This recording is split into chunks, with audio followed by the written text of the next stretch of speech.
안녕하세요. 고등학교 3년. 정말 길고 막막하게 느껴지시죠? 괜찮습니다. 오늘 제가 이 복잡한 대입 여정을 위한 아주 명확한 내비게이션을 딱 켜드릴게요. 아마 지금 다들 마음속에 와, 이 긴 시간을 도대체 어떻게 보내야 하지? 하는 큰 물음표와 약간의 불안감이 있으실 거예요. 당연합니다. 오늘 이 시간을 통해 그 해답을 같이 한번 찾아보자고요. 네, 바로 제가 오늘 여러분의 3년을 위한 인간 내비게이션이 되어드릴 겁니다. 언제, 무엇을, 또 어떻게 해야 할지 정확하게 안내해 드릴 테니까요. 저만 믿고 잘 따라오시면 됩니다. 자, 그럼 본격적으로 시작해 볼까요? 우리가 앞으로 달려가야 할 이 3년이란 길의 전체 지도를 한번 쫙 펼쳐 보겠습니다. 좀 복잡해 보이지만 지금부터 저랑 하나씩 탐험해 보면 아주 쉬워질 거예요. 고등학교 3년 전체 그림은 이렇습니다. 1학년 때는 모두가 똑같은 과목을 배우면서 기초를 탄탄하게 쌓고요. 2학년 때는 자기 진로에 맞춰서 과목을 선택하고 좀 더 깊게 파고들죠. 그리고 마지막 3학년. 이때는 마지막 내신 관리랑 수능 준비를 같이 하면서 정말 정신없이 달리게 됩니다. 그러고 나면 드디어 수시와 정시라는 결승선에 도착하게 되는 거죠. 자, 그럼 이제 각 학년별로 좀 더 자세히 들여다볼까요? 학년마다 마주하게 될 과제들이 다 다르거든요. 그래서 우리한테는 각각에 맞는 전략이 필요합니다. 1학년은요, 제가 보기엔 정말 기회의 시간입니다. 왜냐? 모든 학생이 다 똑같은 과목을 배우니까 경쟁하는 학생 수가 가장 많아요. 이게 왜 중요하냐면요. 한번 생각해 보세요. 만약에 전교생이 396명이다. 그럼 1등급이 무려 15등까지 가능해요. 그런데 2, 3학년 때 선택 과목으로 흩어지면 1등급은 고작 한두 명, 많아야 서너 명으로 확 줄어듭니다.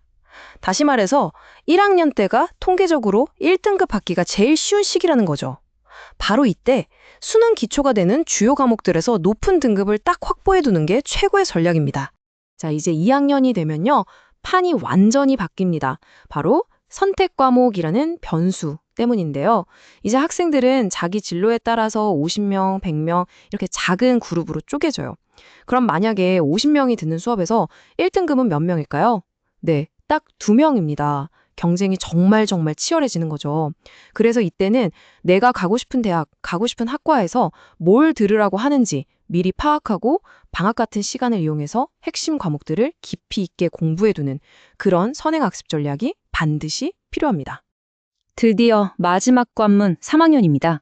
3학년 1학기 내신 성적, 이게 학생부 성적을 올릴 수 있는 진짜 마지막 기회거든요. 근데 동시에 수능 공부도 해야 하잖아요. 정말 머리 아프죠.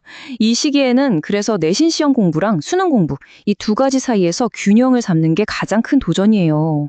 수시냐 정시냐 어느 한쪽으로 완전히 정하기 전까지는 두 마리 토끼를 다 잡는다는 생각으로 시간을 정말 전략적으로 써야 합니다. 그런데요, 단순히 시험 성적만 잘 받으면 대학에 갈 수 있을까요? 천만에요.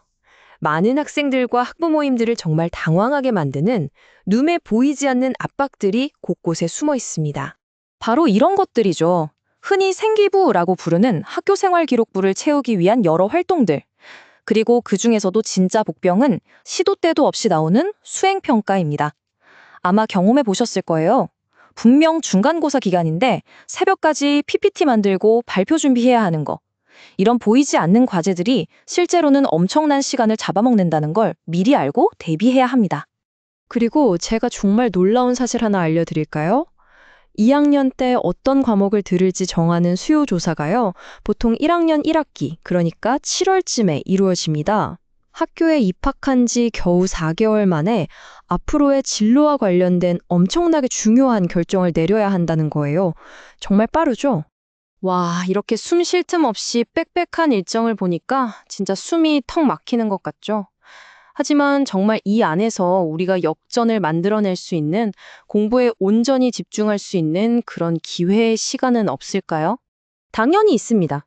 우리는 그 시간을 골든타임이라고 부를 겁니다. 바로 이 시간을 어떻게 활용하느냐에 따라서 대입의 결과가 완전히 달라질 수 있어요. 놀라지 마세요. 우리가 고등학교 3년 동안 확보할 수 있는 골든타임은요, 무려 3,000시간에 달합니다. 3,000시간이요? 이게 어느 정도냐면 1년이 52주잖아요. 거의 1년하고도 1주가 더 있는, 정말 어마어마한 시간입니다. 그럼 이 골든타임이 정확히 뭐냐? 그냥 노는 시간이 절대 아니고요. 시험 공부 압박에서 비교적 자유로운 학기 초, 기말고사 딱 끝난 직후, 그리고 물론 방학, 바로 이 시간들을 말하는 거예요. 이 시간을 어떻게 계획해서 사용하느냐가 다른 친구들과의 격차를 만드는 진짜 핵심 비결인 거죠. 좋습니다. 그럼 이 귀하디 귀한 골든타임을 도대체 어떻게 써야 할까요? 지금부터 그 구체적인 실행 계획, 액션 플랜을 딱 알려드리겠습니다. 계획은 아주 간단합니다. 3단계로 나눠볼게요. 1학년 골든타임에는 나는 뭘 좋아하고 잘할까? 이렇게 진로를 넓게 탐색하는 시간으로 쓰는 거예요. 그리고 2학년 때는 이제 좀 방향이 잡혔으니까 구체적인 전공에 대해서 깊이 파고드는 심화 탐구를 하는 거죠. 마지막 3학년 때는요.